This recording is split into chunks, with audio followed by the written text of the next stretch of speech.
Good evening, I'm Pallavi Ghosh, and all it required was those 9 seconds. And in 9 seconds, after years of a court battle, the Supertech Twin Towers in Noida were demolished in a massive explosion which took place around 2:30 p.m. this afternoon.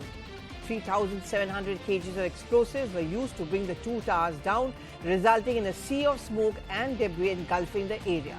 According to a demolition plan, the structures were razed to the ground in just 9 seconds in what is called the waterfall technique. Following the demolition, the cleaning process in the area began and the nearby residents were eventually allowed to enter the housing societies only late evening. Gas and electricity supply was restored later in the evening as well. Authorities had also stationed water tankers, anti-smog guns to check pollution caused by dust which has been generated from this demolition.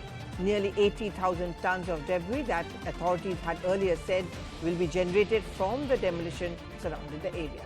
No casualty has been reported and administration. However, a small breach was found on the perimeters of one of the adjoining buildings. And that's the question which we are asking this evening. Was the demolition right? Was it required? Could it have been avoided? And is this a wake-up call for especially the corrupt builders? Joining me this evening, Dr. Sudhir Krishna, formerly Secretary of Urban Development, UBS Titotia, who is the RWA President of Supertech, Anupam Mishra, he's a resident of the Supertech Eco Village, Dhruv Sharma, Director of Business Development, Professor Bejon Mishra, who's a consumer right activist. I'm going to begin with a word from a former bureaucrat, Dr. Sudhir Krishna. We are all blasting the builders. We are ruining the fact that the builders are corrupt and it's the people who have to pay the price. But don't you think there is some systematic wrong? Someone who must have signed on those files allowing Supertech to build those towers. Shouldn't this also be a wake-up call? Absolutely. The fault lies, as the courts have observed, the fault lies as much with the builder as with the Noida authority. And therefore, the Noida authority has also to be questioned, and they have to answer the questions. And I'm sure due inquiries will be conducted. But the question is, the pecuniary benefit was gained not by Noida authority, but by the developer. And therefore, the developer had to pay the price. So the court have done their job very well. I have seen the full text of the Supreme Court judgment. It's a very well analyzed judgment. It is full of logic and analysis. So I don't find any fault with that. But having said that, it is indeed a wake-up call for all the authorities. We should not expect every single case to be taken to the High Courts or Supreme Court for a resolution of this nature of complaints. And it is happening all over. It is not one singular case. Only thing is, singular case has got the attention because it went all the way up to Supreme Court and the massive demolition took place. But such misdoings are going on all over in most cities, in most states. And therefore, I think it is high time that all the authorities should wake up, including the RERA authorities, the development authorities, the municipal authorities, town planning authorities, all should wake up now and review what is going on. One major point I notice is that there are multiplicity of laws, and that multiplicity of law creates a loophole and somebody can take advantage of it. In this case, one law justified the whole process, where umpteen other laws found fault with that.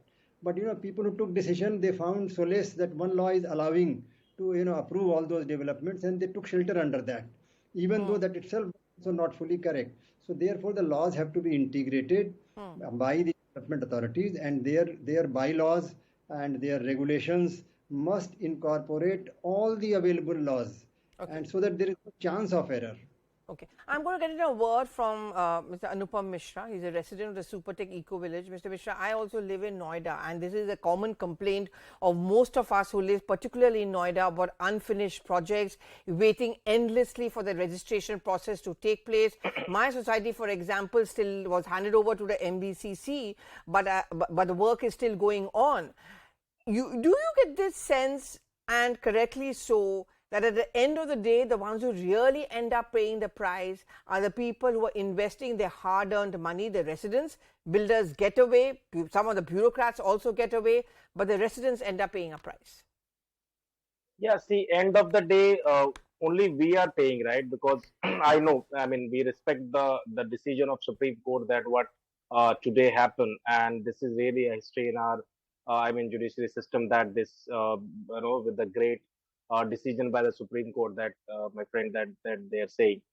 So, what we are suffering, because end of the day, buyer is suffering, because Hmm. see, everything has happened. 7 years they waited for their house, for their flat, and now, that whole building demolished just because of the biggest corruption by the Noida authorities and by the builder, because they are, very smartly playing, under the table for the, bribes and all.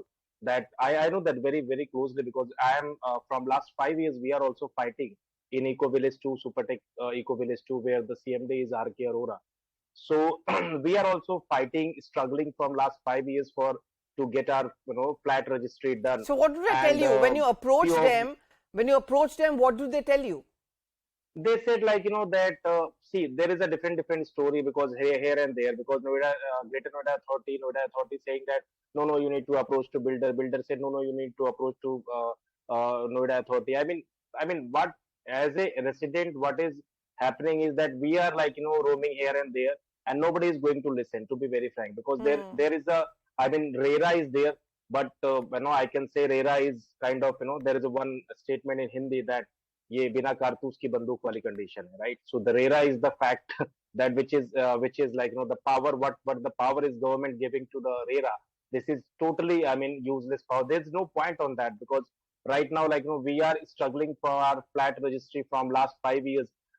Few of my friends, they are not in like, in live right now. They are, multiple residents, they death, just because of their own resident, their flat. I mean, from 10 years they Hmm. are, because these projects started as a roti, kapra, and makan, and roti we are getting, and clothes we can, easily get it, but flat we are not able to.